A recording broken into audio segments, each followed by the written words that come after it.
রোহিত শর্মা ইতিমধ্যেই টেস্ট ক্রিকেটকে বিদায় বলে দিয়েছেন। তার দীর্ঘ 11 বছরের টেস্ট ক্যারিয়ারে অলরেডি ইতি টেনেই ফেলেছেন।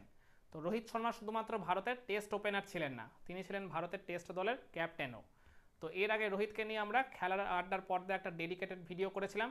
আর এছাড়া রোহিতের জায়গায় ওপেনার হিসেবে কারা কারা আসতে পারেন সেই নিয়েও একটা কন্টেন্ট করেছিলাম। তো আজকের এই ভিডিওর মূল টপিক হচ্ছে রোহিত শর্মার ক্যাপ্টেন্সির জুতোয় কোন কোন ক্রিকেটার পা গলাতে পারেন, কিংবা কারা কারা ভারতের পরবর্তী টেস্ট ক্যাপ্টেন হওয়ার যোগ্য দাবিদার। তো এই জায়গায় প্রথমে যে নামটা উঠে আসবে তিনি হলেন জসপ্রীত বুমরা। জসপ্রীত বুমরা কিন্তু রোহিত শর্মার আন্ডারে ভাইস ক্যাপ্টেন্সির দায়িত্ব পালন করেছেন দীর্ঘ একটা সময়। তিনি ভারতকে অ্যাট দ্য সেম টাইম 3খানা টেস্টের নেতৃত্ব দিয়েছেন, তার মধ্যে 2টা টেস্ট এর আগের ওই বর্ডার গাভাস্কার ট্রফিতেই ওই জায়গায় তিনি দায়িত্ব পালন করেছিলেন প্রথম আর শেষ টেস্টটায়। প্রথম টেস্টটা তো তিনি ভারতকে দারুণভাবে নেতৃত্ব দিয়ে একটা বিশাল ব্যবধানে জয় তুলে দিয়েছিলেন, কিন্তু লাস্ট টেস্টটা খুবই আনফর্চুনেটলি তিনি পুরোটা ওই জায়গায় খেলতে পারেননি। এখনও আমরা অনেকে বিশ্বাস করি জসপ্রীত বুমরা যদি পুরো টেস্টটা খেলতে পারতেন, বা তিনি ওই জায়গায় 2 ইনিংসে যদি ফুল ফিটনেস নিয়ে বোলিং করতে পারতেন, তাহলে ভারত হয়তো জিততে পারতো কিনা জানি না, কিন্তু জয়ের একটা খুব কাছাকাছি পর্যায়ে কিন্তু চলে যেতেই পারতো।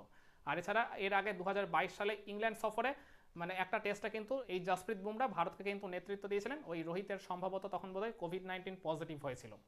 তো জসপ্রীত বুমরা তো যেহেতু এতদিন ভাইস ক্যাপ্টেন্সির দায়িত্ব পালন করে আসছেন, হিসাব মতো কিন্তু তারই ক্যাপ্টেন হওয়ার এখন কথা, তারই ক্যাপ্টেন হওয়া উচিত। কিন্তু জসপ্রীত বুমরা আবার অ্যাট দ্য সেম টাইম তিনি যেভাবে রকম চোট প্রবণ, তার এরকম একটা ব্যাক স্ট্রেসের একটা ফ্র্যাকচার বা ইঞ্জুরির একটা ওই জায়গায় আশঙ্কা রয়েছে। তার মূলত ওই আনঅর্থোডক্স বোলিং অ্যাকশনের কারণে এমনি তাকে একটু বাড়তি ওয়ার্কলোড নিতে হয়, পার্টিকুলারলি ওই সুইমিং কন্ডিশনে, যেখানে দেখা যায় যে ভারতের অন্যান্য পেস বোলাররা মোটা দাগে ব্যর্থ হচ্ছেন।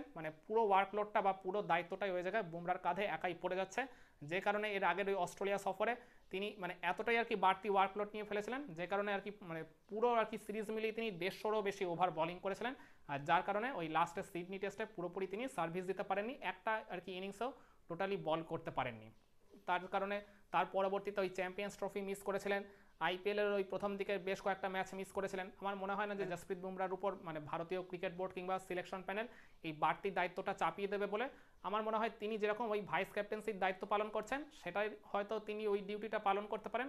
ভাইস ক্যাপ্টেন হিসেবে তাকে হয়তো রেখে দেওয়া হতে পারে, কিন্তু ওই ফুল টাইম ক্যাপ্টেন তাকে হয়তো নাও করা হতে পারে, আবার করাও হতে পারে, কোনো গ্যারেন্টি নেই। কিন্তু আমার পার্সপেক্টিভ অনুযায়ী জসপ্রীত বুমরাকে কিন্তু ক্যাপ্টেন করাটা ঠিক হবে না for the long period of time. আর এরপর এই জায়গায় যে নামটা উঠে আসবে তিনি হলেন শুভমান গিল।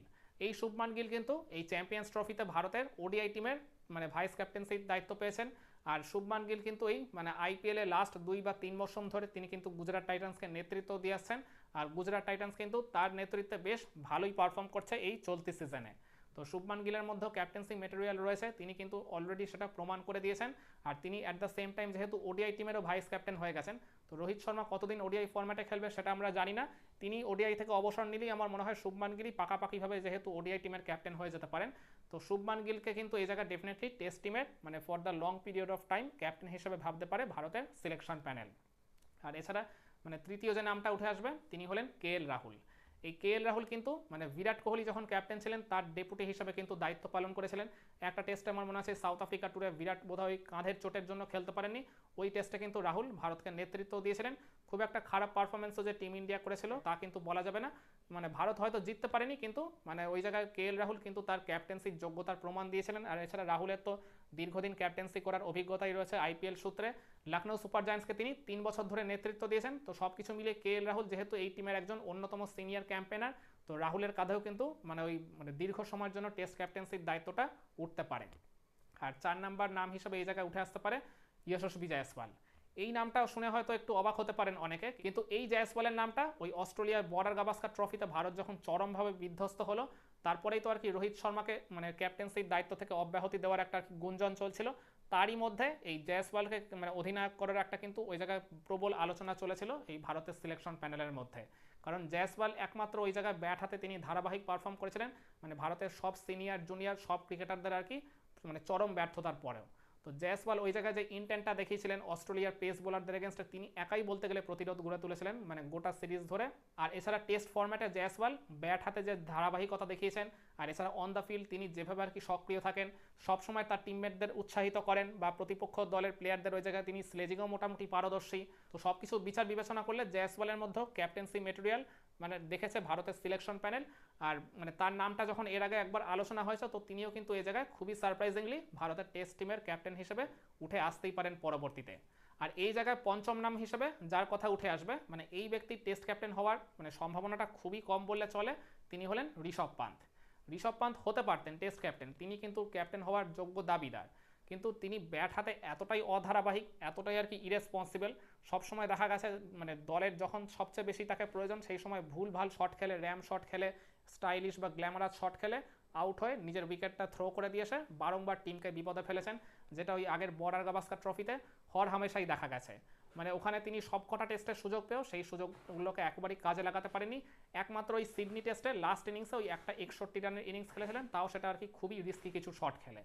তো যে ক্রিকেটার আর কি নিজেই ব্যাট হাতে মানে ধারাবাহিকভাবে আর কি পারফর্ম করতে পারেন না, কিংবা দায়িত্ব নিয়ে খেলতে পারেন না, চলতি আইপিএলও তার ব্যাটিংয়ের ভয়াবহ অবস্থা, আর এছাড়া যে তিনি মানে আনফর্চুনেটলি আউট হচ্ছেন, দুর্ভাগ্যবশত আউট হচ্ছেন, তা কিন্তু নয়। দেখা যাচ্ছে তিনি কিন্তু প্রত্যেকবারই ওই র্যাম শট খেলতে গিয়ে, গ্ল্যামারাস শট খেলতে গিয়ে মানে নিজের দোষেই নিজের উইকেটগুলোকে থ্রো করে দিয়ে আসছেন।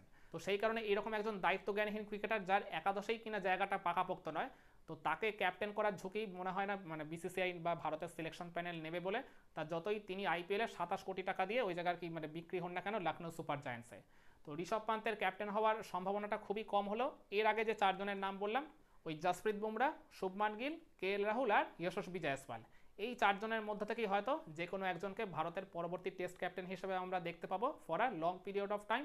আর এই চারজনের মধ্যে থেকে আমি মনে করি যে দুজন এই রেসে সবচেয়ে প্রবলভাবে এগিয়ে রয়েছে তারা হলেন ওই জসপ্রীত বুমরা আর শুভমান গিল।